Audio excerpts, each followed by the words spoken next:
Di video ini, Ustadz Kainama mengaku katanya dia lulusan Belanda dan lulusan Israel, guys. Tapi dipermalukan Pak Gracia Pelo di dalam kandang sendiri, di masjid, guys.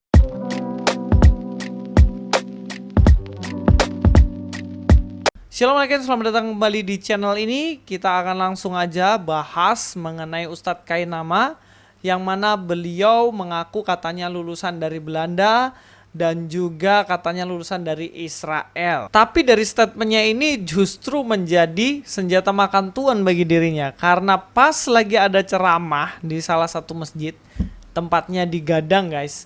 Di situ ada Pak Gracia Pelo ikut dalam masjid. Nggak tahu ini Pak Gracia Pelo ini kok berani sekali ya di dalam masjid. Lalu langsung tanya-tanya tentang Ustadz Kainama. Kita langsung aja nonton videonya. Baik, selanjutnya sesi tanya jawab. Kami buka sesi tanya jawab. Kebetulan sesemangat. Satu penanya, ada lagi? Dua.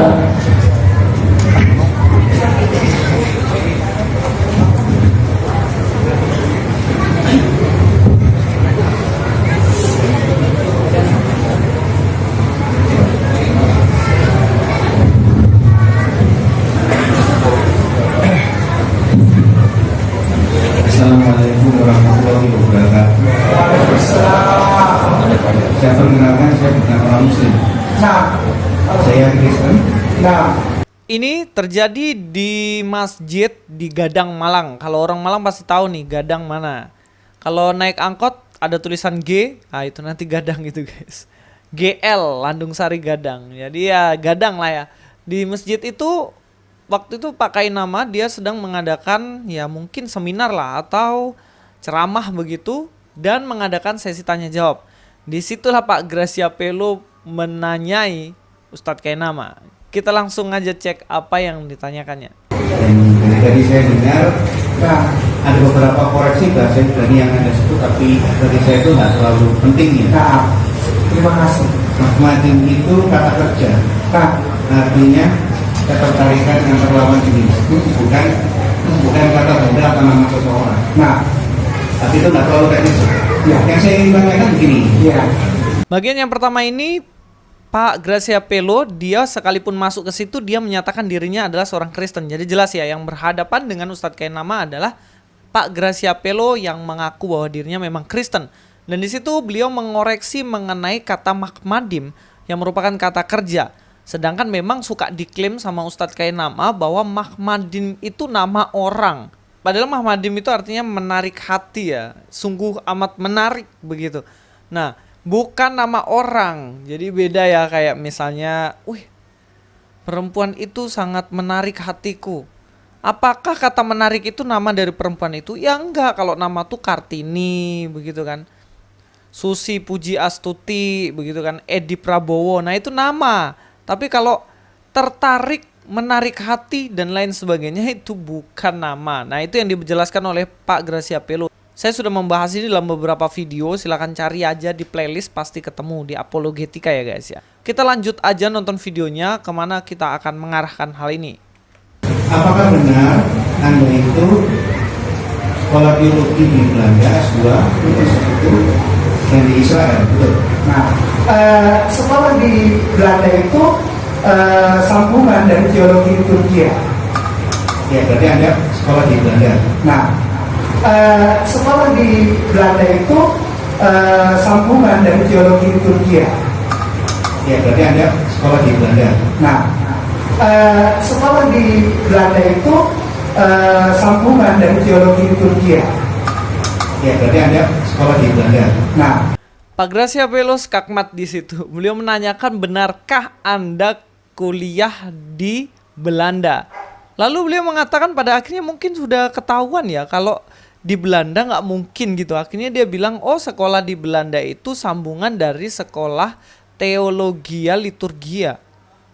Sekolah teologi liturgia. Teologi liturgia itu nggak ada secara spesifik kuliah, maksudnya jurusan liturgia gitu loh guys. Kalau di dalam, apalagi kalau Pak Ustadz Kainama ini kan Kristen kan ya, teologi liturgia ya nggak ada di Belanda begitu loh. Nah sebenarnya kalau mau masuk ke teologi pun teologi liturgia ini masuk dalam kategori teologia praktika. Saya dalam kesempatan ini saya ingin menjelaskan beberapa mengenai teologi. Yang pertama, teologia ada 4 sebenarnya. Yang pertama adalah teologi biblika. Ini yang paling dasar sekali harus dimiliki oleh anak-anak teologi, yaitu biblika. Karena disinilah tempat dimana teologi yang berurusan dengan penelaahan. Disinilah teologi yang berurusan dengan penelaahan isi naskah Alkitab dan alat-alat bantunya untuk tujuan menggali, mengerti, dan mengartikan apa yang ditulis dalam Alkitab. Disinilah teologi yang belajar sepenuhnya bahasa Ibrani. Dia akan belajar hermeneutik, menafsirkan Alkitab, dia belajar eksposisi di sini, dan memang masuk ke dalam Alkitab dengan bahasa-bahasa aslinya. Kalau Ustadz Kainama selalu mengatakan dirinya ahli Ibrani, ngomong tentang Ibrani kesana kemari, bahkan dalam video ini dia memakai bahasa Ibrani juga, tetapi kalau jurusannya teologi liturgia ini jelas-jelas salah alamat guys. Karena kalau memang teologi liturgia itu yang mimpin pujian itu loh. Jadi gereja yang mimpin ibadah itu namanya liturgos, liturgia gitu, liturgis. Nah, yang memimpin liturgi. Nah, itu nggak harus kita belajar bahasa Ibrani yang mendalam. Itu beda konteks gitu.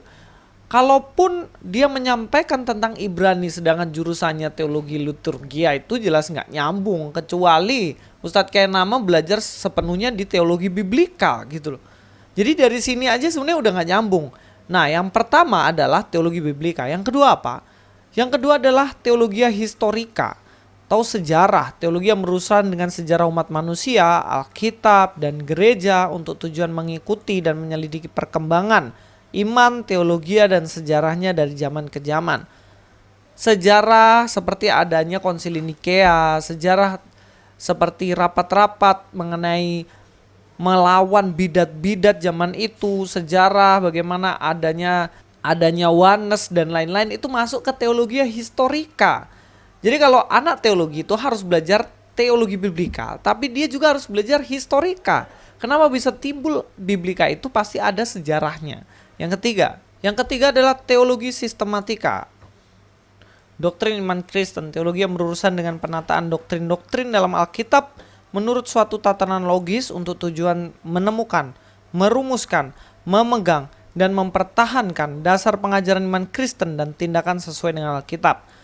Teologi sistematika ini yang berkaitan dengan kristologi, berkaitan dengan soteriologi, teologi keselamatan. 3 berkaitan tentang pneumatologi, eskatologi, tentang Roh Kudus, tentang akhir zaman dan lain-lain. Itu masuk ke dalam teologi sistematika. Jadi ini perbedaan jelas. Yang biasanya diserang oleh ustadz-ustadz ini ya di sistematikanya doang. Karena kalau sudah masuk ke biblika mereka kebingungan. Yang keempat, teologi praktika. Nah, teologi yang berurusan dengan penerapan teologi dalam kehidupan praktis untuk tujuan pembangunan, pengudusan, pembinaan pendidikan, dan pelayanan jemaat umat manusia pada umumnya. Pelayanan jemaat, disinilah masuk liturgia guys. Jadi liturgia itu sangat-sangat sebagian kecil dari teologi praktika yang bahkan tidak mendalami tentang bahasa Ibrani. Tapi lebih kepada pelayanan ke dalam jemaat. Tetapi kalau ada jurusan tertentu yang hanya belajar tentang liturgia, itu jelas nggak ada. Sama sekali nggak ada. Apalagi sampai di Belanda sana hanya belajar tentang liturgia untuk mendapatkan pasca sarjana atau S2. Itu jelas ngibul atau bohong guys. Kita lanjut aja, ada satu poin lagi yang dimana Ustadz Kainama diskakmat sama Pak Gracia Pelo dan ketahuan bohongnya. Iya, dan setelah itu sekolah teologi di Israel. Bukan sekolah teologi, itu namanya tanah. Itu sambungan dari pembelajaran di tanah, Torah dan Pentateuch. Itu namanya tanah, dan itu setara dengan program doktoral. Karena yang kesana biasanya setelah pasca sarjana. Kalau ini Bu, ya saya boleh panggil Bu atau Mas ini Christian atau Kathleen pasti tahu itu.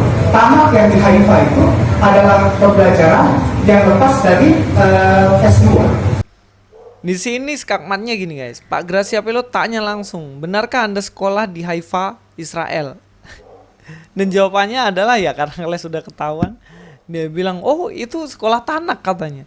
Sekolah Tanak itu lanjutan dari perjanjian lama apa gitu. Nggak ada sekolah Tanak gitu guys. Nggak ada. Tanak itu kitabnya orang Ibrani yang sekarang kita pegang sebagai perjanjian lama. Itu sama persis. Dan itu yang disebut Tanak. Tetapi sekolah Tanak, sekolah teologi Tanak itu nggak ada gitu loh. Lalu dikatakan lagi katanya terlepas dari pasca sarjana. Memang kalau diteliti nggak nyambung guys. S2-nya liturgia, S3-nya belajar Tanak. Nyambungnya dari mana gitu loh. Nggak nyambung sama sekali. Dan kalau dibilang S3-nya atau Tanak tadi dari Universitas Haifa itu terlepas dari S2-nya, apapun itu jelas keliru guys. Karena memang di Haifa program doktoralnya jelas banget, universitasnya jelas, ijazahnya jelas, dan jurusan Tanak pun nggak ada guys. Kita akan cek. Ini adalah situs resmi dari Haifa. Nanti teman-teman silakan cari, ketik di sini. Dan ini program PhD doktornya ya guys. Kalau kita klik di sini program doktornya, kita akan lihat ada beberapa jurusan memang dalam program doktornya ini ke bawah. Nah ini banyak banget, dari kesehatan, dari social work, marine biology, dan lain sebagainya. Dan yang sedikit nyerempet dengan yang dibilang Tanak itu ini, PhD in Biblical Studies, doktoral dalam bidang biblikal ya, Alkitab ya. Dan ini dilakukan selama 4 tahun. Jadi ini pun yang pertama tidak hanya berbicara mengenai Tanak. Dan yang kedua, program doktornya ini jelas-jelas resmi dan pasti ini lanjutan dari pasca sarjana, bukan terlepas ataupun hanya sekolah saja, bukan. Karena ini universitas guys, university. Dan ini jelas menunjukkan bahwa tidak tahu apa-apa tentang Haifa pakai nama ini. Dan memang di video selanjutnya kita akan lihat di skakmat lagi oleh Pak Gracia Pelo, tapi kita akan lihat nanti. Di part selanjutnya saya akan bahas. Sejauh inilah yang bisa saya bahas dan mudah-mudahan ini berguna buat kita semuanya. Dan sampai ketemu di video selanjutnya. Luis Prasetyo sini. God be with you.